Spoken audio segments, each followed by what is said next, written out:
শুক্রবার সন্ধ্যায় গড়িয়া শ্রীরামপুর কল্যাণ সমিতি 50 বছরের দুর্গাপুজোর উদ্বোধন হলো মহা সমারোহে। এবার তাদের থিম অমৃত সিদ্ধি। আনুষ্ঠানিকভাবে ফিতে কেটে প্রদীপ জ্বালিয়ে শঙ্খধ্বনি ও ঢাকের বাদ্যির আবহে পুজোর উদ্বোধন করলেন স্বামী দেবস্বরানন্দজি মহারাজ। বিশেষ অতিথি হিসেবে উপস্থিত ছিলেন টলিউডের 2 তারকা আবির চট্টোপাধ্যায় এবং শ্রাবন্তী চট্টোপাধ্যায়। প্রচুর ভালোবাসা পাচ্ছি আর খুব সুন্দর মণ্ডপ হয়েছে। আমি সব থেকে আগে আমি বলতে চাই যারা শিল্পী, যারা এই মণ্ডপটি বানিয়েছেন অসাধারণ, তাদেরকে আমি অনেক কংগ্রাচুলেট করতে চাই। এত সুন্দর হাতের কাজ, চোখ ধাঁধিয়ে যাচ্ছে দেখে। আর খুবই ভালো লাগছে। কনসেপ্টটাই শান্তির কনসেপ্ট। দুর্গা পুজো মানে সেলিব্রেশন, আমি মনে করি আমাদের বাঙালিদের শ্রেষ্ঠ উৎসব হচ্ছে দুর্গা পুজো। এই সময়টা আমরা ওয়েট করে থাকি, বছরে একবার আসবে, কবে মা আসছেন।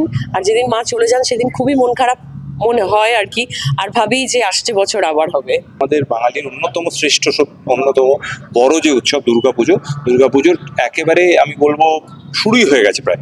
তো এই উপলক্ষে এত মানুষের কাছে এলাম, তাদের আশীর্বাদ, তাদের স্নেহ আরো কাছ থেকে পেলাম, উষ্ণতাটা এত কাছ থেকে পেলাম।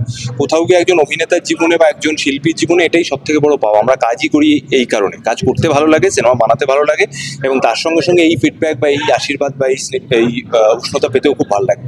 আরও একটা বাড়তি পাওনা হচ্ছে যে এত সুন্দর প্রতিমা, সাবেকি প্রতিমার মতো একেবারে ব্রাইট উজ্জ্বল প্রতিমা, এরকম একটা প্যান্ডেল, সেটা দেখারও সুযোগ হয়ে গেল। সব থেকে পৃথিবীর সমস্যা যুদ্ধ, মুক্তি দেবেন বুদ্ধ, এটাই আমাদের থিম। আমরা মায়ের আরাধনায় আমরা এই অমৃত সিদ্ধি করছি, যাতে যে উৎসবের মাধ্যমে মানুষের কাছে শান্তির বার্তা পৌঁছুক, মানুষ অনেক শান্ত হোক, অনেক বেশি শান্তি আসুক। শহর জুড়ে উৎসব উদযাপন, উত্তর কলকাতা হোক কিংবা দক্ষিণ কলকাতা, থিমের পুজো হোক কিংবা সাবেকিয়ানা, সব জায়গাতেই মানুষের ভিড়। কারণ উমা তো বছরে আসেন একবারই, তাই উমাকে দেখার জন্য মণ্ডপে মণ্ডপে ভিড় জমাচ্ছেন সাধারণ মানুষ।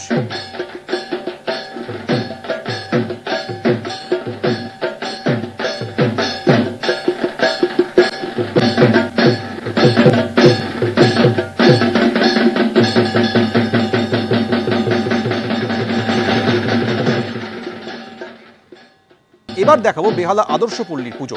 ৬৮তম বর্ষে পা দিল এবারে পুজো। মণ্ডপে তুলে ধরা হয়েছে পরিচালক ঋত্বিক ঘটকের কালোজয়ী কাজ। স্বনামধন্য চিত্র পরিচালক ঋত্বিক ঘটকের এবারে জন্ম শতবর্ষ। বেহালার আদর্শ পল্লীর পূজা মণ্ডপে এলে যেন ঋত্বিক ঘটকের দুনিয়ায় আপনি প্রবেশ করবেন। কালজয়ী তার যে সৃষ্টি মেঘে ডাকা তারা, সেই যে সিনেমা, সেই সিনেমাকে সামনে রেখেই এবারের পূজা মণ্ডপ তৈরি করেছে বেহালার আদর্শ পল্লী। এবার তাদের ৬৮তম বর্ষ। মেঘে ডাকা তারার সিনেমার যে একটি বিখ্যাত সংলাপ, আয়গো উমা কোলে লই, এটাই তাদের এবারের থিম রয়েছে। পূজা মণ্ডপে প্রবেশ করার পর চারিদিকে পরতে পরতে ঋত্বিক ঘটকের যে সৃষ্টি তার ছাপ রয়েছে। অর্থাৎ এই জন্ম শতবর্ষে ঋত্বিক ঘটককে সম্মান জানিয়ে, শ্রদ্ধা জানিয়ে, তার যে কীর্তি, সেই কীর্তিকে সম্মান জানিয়েই এবারে বেহালা আদর্শ পল্লীর এবারের এই পূজা মণ্ডপে ব্যবহার করা হয়েছে টিন, বাঁশ এবং কাঠ। মেঘে ডাকা তারার সিনেমার যে বিশেষ অংশ, যে দেশভাগের যন্ত্রণা, সেই দেশভাগের যন্ত্রণা এবং অনুপ্রবেশের সমস্যা কিভাবে বর্তমান সময়ে প্রাসঙ্গিক হয়ে উঠেছে, সেটাই এই পূজা মণ্ডপে ফুটিয়ে তোলা হয়েছে। এই পূজা মণ্ডপ প্রত্যেক বছরই কিছু না কিছু চমক রাখে। বেহালা আদর্শ পল্লী এবারও তার অন্যথা হয়নি। ঋত্বিক ঘটককে ডেডিকেট করে এবারে তাদের এই পূজা মণ্ডপ তৈরি হয়েছে। এই পূজা মণ্ডপের চারিদিকে যেমন ঋত্বিক ঘটকের ছাপ রয়েছে, তার সঙ্গে এই পূজা মণ্ডপের যে থিম, সেই থিমের সঙ্গে সাজুজ্য রেখে মাতৃপ্রতিমাতেও রয়েছে এবারে চমক। যে মাতৃপ্রতিমা তৈরি করেছেন শিল্পীরা, সেটা স্বনামধন্য অভিনেত্রী সুপ্রিয়া দেবীর আদলে তৈরি হয়েছে এই মাতৃপ্রতিমা। অবশ্যই নিঃসন্দেহে এটি অভিনব।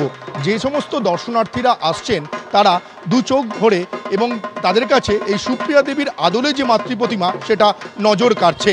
চতুর্থীর সন্ধ্যাতেই আমরা দেখতে পাচ্ছি যে প্রচুর মানুষ ভিড় জমিয়েছেন বেহালা আদর্শ পল্লীর এই পূজা মণ্ডপে।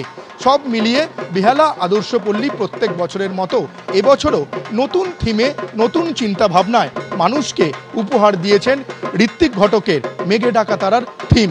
এবার ঋত্বিক ঘটকের জন্ম শতবর্ষ। সেই শতবর্ষে বেহালা আদর্শ পল্লী যেভাবে শ্রদ্ধাঞ্জলি নিবেদন করলো, সেটা অবশ্যই তারিফ করার মতো।